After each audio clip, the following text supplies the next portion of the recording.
बिस्मिल्लाहिर्रहमानिर्रहीम। अस्सलाम वालेकुम वरहमतुल्लाहि वबरकातुहू। तजवीज़ क्या है? तजवीज़ दरअसल कुरान पाक को बेहतरीन मखारिज के साथ पढ़ना तजवीद कहलाता है। अगर हम तजवीद के साथ कुरान पाक नहीं पढ़ेंगे तो उसका मकसद भी हमारे हल नहीं होगा, यानी हम उसका जो हासिल करना चाहते हैं बजाय सवाब के हम उल्टा अपना नुकसान भी कर सकते हैं। जैसे हम पढ़ लें इसको क़ल्ब, क़ल्ब का मतलब है दिल, अगर हम कल्ब पढ़ लें तो उसका मतलब कुत्ता बन जाता है। यानी इसी तरह से अगर हम अल्फाज की अदायगी सही नहीं करेंगे तो हम अपने लिए बजाय दुआ मांगने के बद्दुआ मांग लेंगे। तो इसलिए कुरान पाक को तजवीज़ के साथ पढ़ना बहुत ज़रूरी है, और कुरान पाक में भी अल्लाह ताला ने फरमाया है कि कुरान पाक को तरतील के साथ पढ़ो, यानी आहिस्ता-आहिस्ता खूब ठहर-ठहर कर पढ़ो। तो हमें इसके लिए मशक करनी है और इसके लिए हमें तजवीज़ सीखनी है, और तजवीज़ के लिए हमें ये देखना है कि मखारिज की अदायगी कैसी होती है और किस तरह से लफ्ज़ की अदायगी की जाती है। तो अब हम इसको देखते हैं।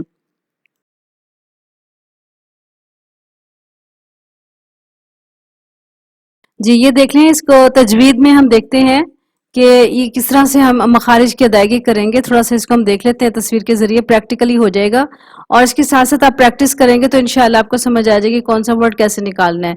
मखारिज अज़ाए सोत, तो यानी आवाज़ निकालने के कौन-कौन से हैं। पहला देखिए नून गुन्ना, नाक में हमेशा नून गुन्ना अदा करते हैं, वो मैं बताऊँगी आपको जब हम हरूफ़ तहज्जी पढ़ेंगे और नून गुन्ना कैसे करते हैं।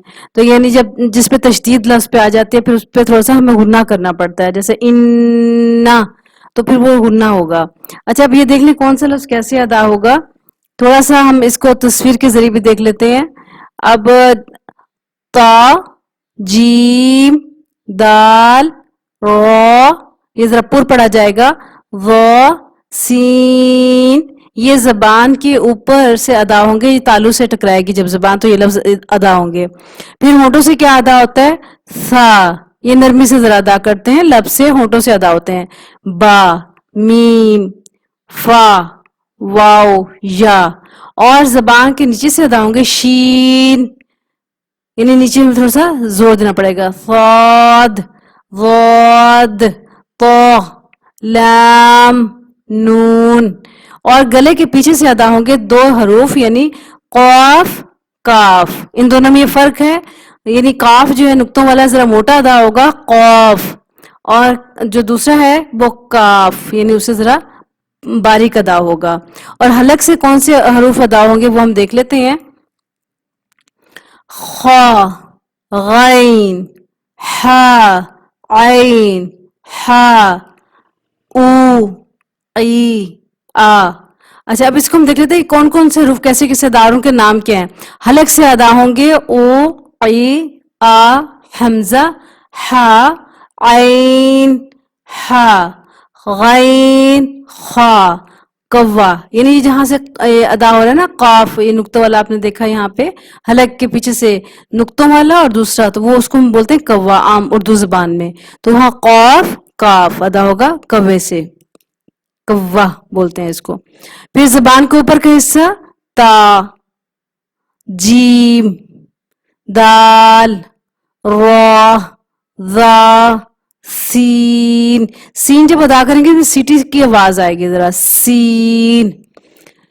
जबान के नीचे के हिस्से से अदा होगा शीन, सौद, वाद, तो। अच्छा देखिए, ता और तो में फर्क ये है कि ता जब हम नरमी से अदा करेंगे, जो तोई है ये उर्दू का, उसको जब हम अरबी में अदा करेंगे तो जरा पुर पढ़ेंगे, तो, लाम, नून, और जबान की नोक से जो अदा होंगे और दांतों की नोक से जो हरूफ अदा होंगे वो है सा, ये जरा नरमी से अदा होगा, सा, दांतों की नोक, दांत के जो फ्रंट के दांत हैं उनके साथ जबान टकराएगी नरमी के साथ, सा, ज़ाद, वा।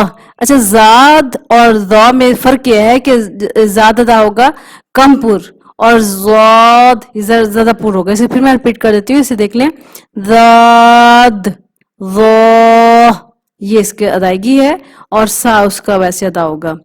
तो ये था हमारा इसका तरीकाकार। लफ्ज़ जो अदा होंगे बा, मीम, फा, वाओ, या, यानी लब यानी होंठ से अदा होंगे। तो मुझे उम्मीद है कि ये बात आपको समझ आ गई होगी। अगर समझ नहीं आए तो कमेंट्स में ज़रूर बताइएगा कि मज़ीद आप किस तरह से चाहते हैं पढ़ना, तो फिर मैं उसके मुताबिक इंशाल्लाह पढ़ाऊँगी। तो इसको अब देखते हैं हम।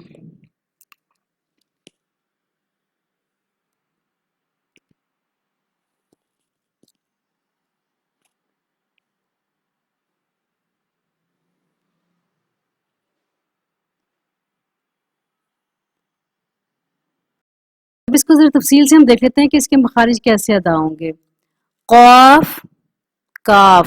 آپ واضح فرق دیکھ رہی ہوں گی اس میں کہ نقطے والے کو ہم ذرا موٹا ادا کریں گے. قاف کاف. ٹھیک ہے. اس کے بعد سا یہ نرمی سے ادا ہوگا. سا. اور ضاد ذرا پورا اور موٹا. ذال. اس کے بعد دیکھتے ہیں تا جیم دال را را ظا سین شین صاد ضاد طا لام نون او ای آ حا عین حا غین خا با ما فا واو یا نون. اب اس چیز کی مشق کرنی ہے. آپ جتنی پریکٹس کریں گے اتنا اچھا ہوگا اور جتنی ہم پریکٹس کریں گے اس کے ساتھ اسی سے ہی ہم زیادہ سے زیادہ سیکھیں گے. اللہ تعالی ہم علم کے ساتھ عمل کرنے کی توفیق و سعادت نصیب فرمائے. آمین یا رب العالمین. السلام علیکم ورحمۃ اللہ وبرکاتہ.